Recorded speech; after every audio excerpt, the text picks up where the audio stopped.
सुप्रभात। बलात्कारी की सही सजा। बलात्कारी की सही सजा। भारत में यौन अपराधों के लिए सजा का प्रावधान नए आपराधिक कानून यानी भारतीय न्याय संहिता के तहत किया गया है। कानून में इन अपराधों को अत्यंत गंभीर माना गया और इनके लिए कठोर दंड निर्धारित किए गए। अपराध के प्रकृति और गंभीरता के आधार पर सजा के मुख्य प्रावधान ये हैं कि गंभीर यौन अपराधों के लिए दोषी को न्यूनतम 10 वर्ष से लेकर 20 वर्ष तक के कठोर कारावास की सजा दी जा सकती है। कई मामलों में कानून अदालत को यह अधिकार देता है कि वह अपराधी को शेष प्राकृतिक जीवन के लिए जेल यानी आजीवन कारावास की सजा सुनाए।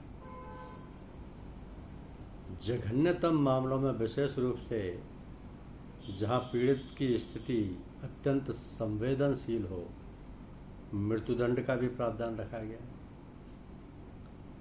कारावास के साथ साथ आर्थिक दंड का भी प्रावधान है, जिसे अक्सर पीड़ित के पुनर्वास के लिए उपयोग किया जाता है। कानूनी प्रावधानों, शिकायत दर्ज करने की प्रक्रिया और सुरक्षा अधिकारों के बारे में विस्तृत और सटीक जानकारी भारतीय न्याय संहिता, जो पहले इंडियन पेनल कोड के नाम से जाना जाता था, उसमें संपूर्ण रूप से दी गई है। महिला सुरक्षा से संबंधित अन्य सामान्य कानूनी अधिकारों की शिकायत दर्ज कराने की आधिकारिक प्रक्रिया भी सीपीसी में यानी कि सिविल प्रोसीजर कोड में पढ़ लेते हैं। लेकिन एक बलात्कारी की सजा क्या होनी चाहिए और क्या जायज है, ये समझना बहुत ज़रूरी है।